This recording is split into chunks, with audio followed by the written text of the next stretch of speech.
Good morning, everyone. Pete Pardo here from Sea of Tranquility. Welcome to another edition of Deep Cut Dive. I've got Jack Toledano on the Zoom line for his first Deep Cut Dive episode. What's going on, Jack? How you doing this morning? Oh, it's a great morning. We're going to talk about some Judas Priest, and I'm raring to go. And I won't get made fun of because I'm in my son's room recording this morning.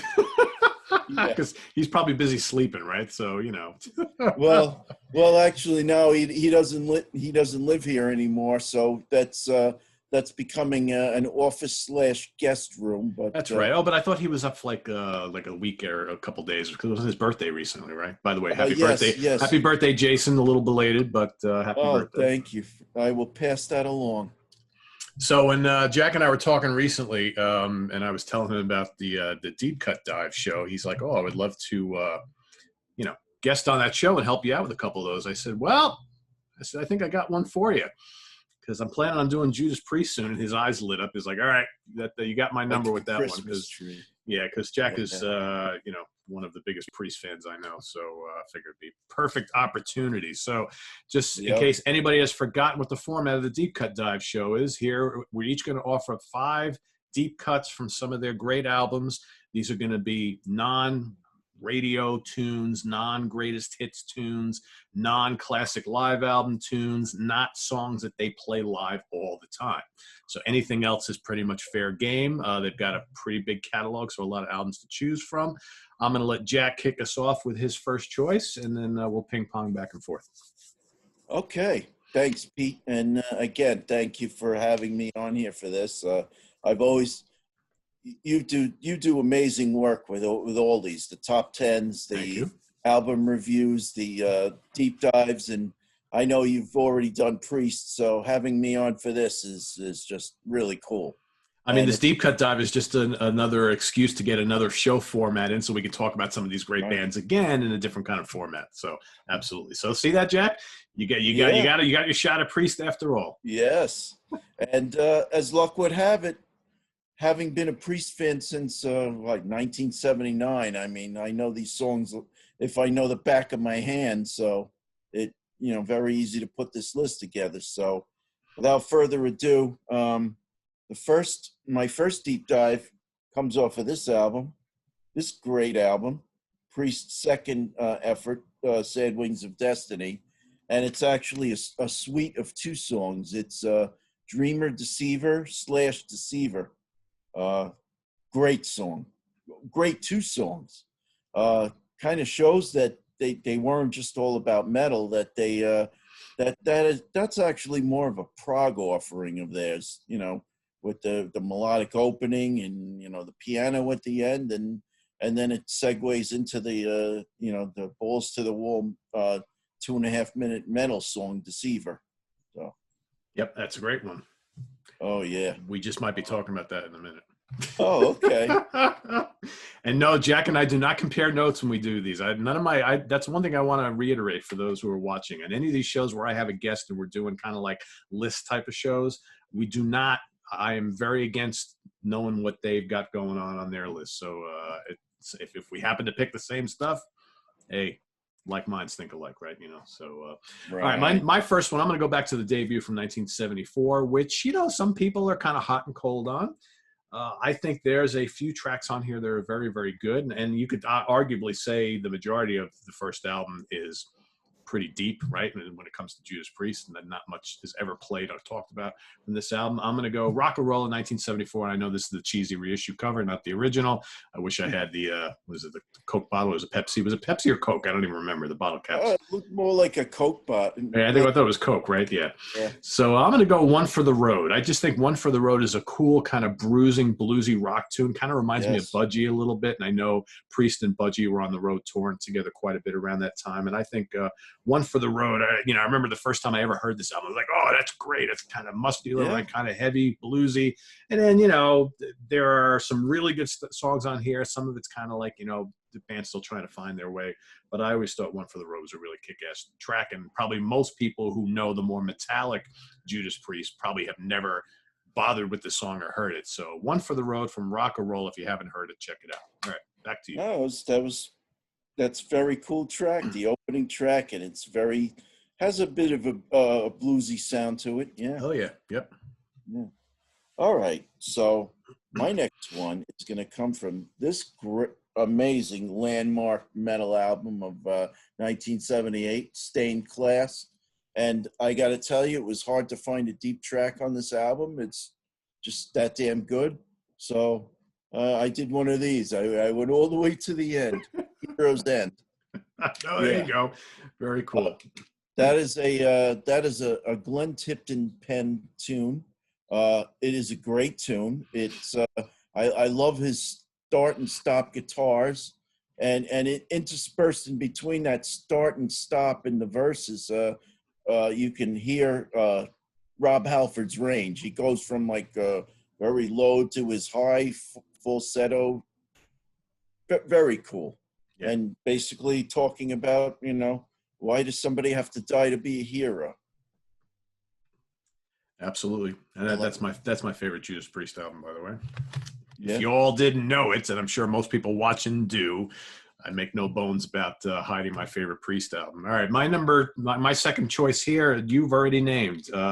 Dreamer, Deceiver / Deceiver from the Awesome. Sad Wings of Destiny album. Arguably the first, we can sit and debate it. This is not what the format of the show is all about, but one of the probably first ever heavy metal albums as we know heavy metal. I know Black Sabbath and Heap and Purple and Zeppelin dabbled in really heavy stuff, and probably Sabbath stuff was the blueprint of heavy metal. But I think the heavy metal as we knew it, the leather, the chains, all that kind of stuff, the birth of that style pretty much happened with this album right here. And that Dreamer, Deceiver / Deceiver, Jack talked about it perfectly before. It's kind of like their Prog song on this album. It's melodic, it's atmospheric, and then the heavy parts kick in, and Halford's wailing vocals. I mean, Halford, the metal god, surfaced for the first time really on this album, I think, and you can hear some of those characteristics in this particular song. It's a great song. The build-up is great. I always really liked it a lot. And again, not one of those songs, not a radio song, not a song. Did they ever play it live? Who knows? But definitely a good kind of buried gem on this landmark album, I think. Right. Well, it's funny that you mentioned radio songs. I think Priest, right around 79. So this is the album that actually got me started with Priest. I became a fan. I actually saw them open for Kiss in 1979. And, and my first impression, wow.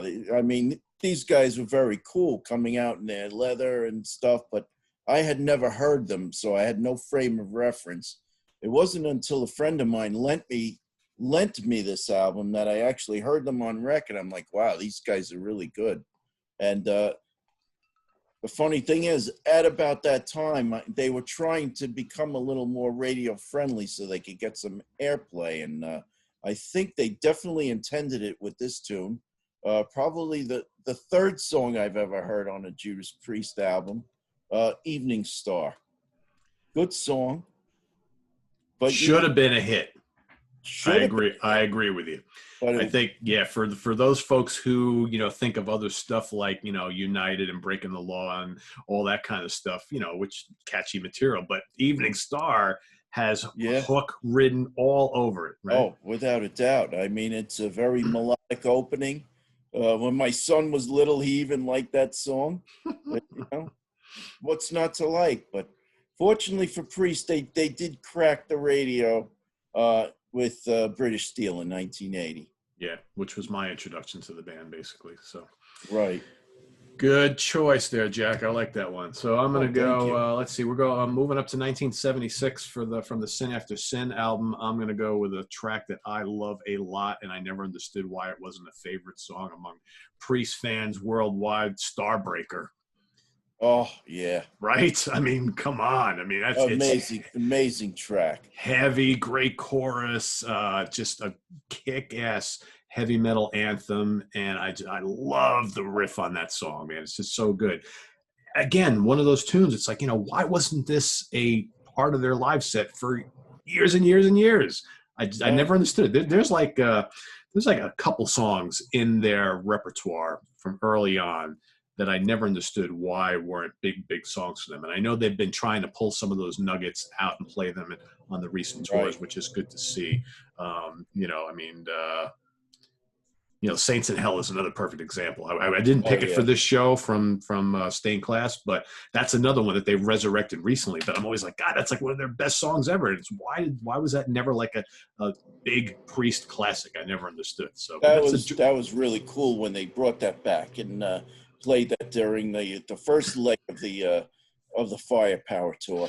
Yeah, absolutely. And getting back to Starbreaker, when I saw them open for Kiss in '79, that was their encore.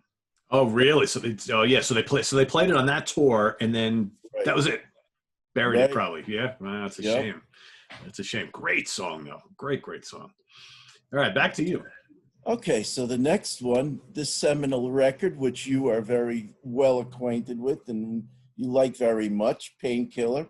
I remember you actually bought it before I did, and you're telling me how killer it was, and you were so right, of course. But one song on here that's a little buried that I never understood why they never, brought it to concerts and played it. I mean, it was a great song.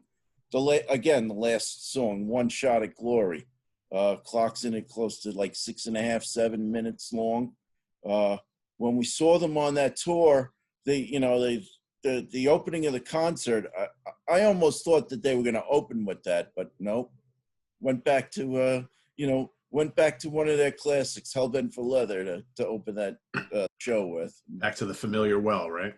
Yep, exactly. But great song. I mean, there's actually a lot of deep cuts on that album, and unfortunately, that album is mainly known for the title track, right? And deservedly so. But a lot of really good underrated songs on that album, and unfortunately, that would be the album, the last album till Halford flew the coop for a while.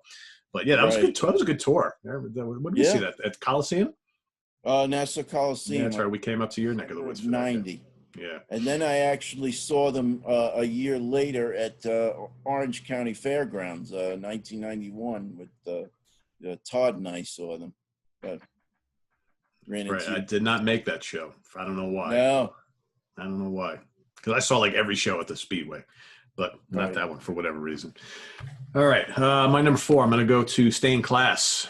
And again, like Jack said, a lot of great songs on here, but a lot of deep cuts also. Was kind of tossed up between Savage and the one I actually picked, which was Invader. Oh, okay. Another good kind of like early speed metal classic. Yeah. A lot of just absolutely fantastic songs on this album.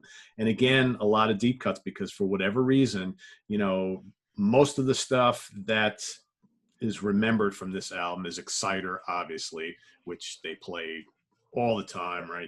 Exciters everywhere. Beyond the Realms of Death, which is it was a true deep cut too, but very notable for most fans. But I think songs like Saints in Hell, Savage, and Invader, even the title track. I mean, it's all great deep cuts, right? I mean, pick any of them. I thought about including the title track, but you know what? I figured that would. Using a title track goes against the spirit of what we're trying to do here. I get it, yeah, but no, your choice is good, Heroes End. So my choice here is Invader. So if you haven't heard Invader by Priest, check it out. It's just a really, really great song. Well, one thing about Invader is it's a rarity because Ian Hill actually gets a writing credit on that song. Yeah, woo, that's right. Yeah, I'm not just playing the bass on this one. I actually wrote it. Yeah. All right, number 5. Okay, so number 5, this is probably going to be my favorite of all the deep cuts, and you might like this one. So it comes off of this album. Mr. Tim Ripper Owens was associated with this album, Jugulator. So for anybody who doesn't know, this album is as heavy as shit. I mean, really balls to the wall. I think the heaviest thing they ever did. Yeah, it's probably for me the one really brutal Judas Priest album. Normally you don't think brutal with Priest, but that album absolutely is like in your face, out of control. I love it. I didn't care for the one after it, but I love this one. And the song that I choose is again the last one, Cathedral Spires. Clocks in at 9 minutes. I love it. I mean, the guitar opening it's melodic yet very distorted. I thought that was a great sound, and then then they go into that nice riff, and talking about the end of the world, basically.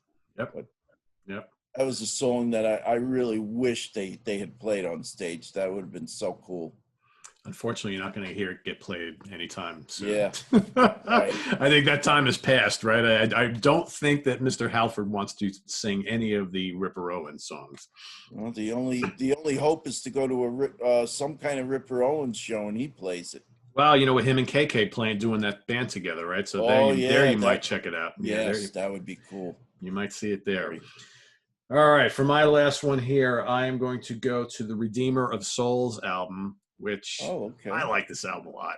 This is a really good one. I think their last two have just been absolutely spectacular in my opinion.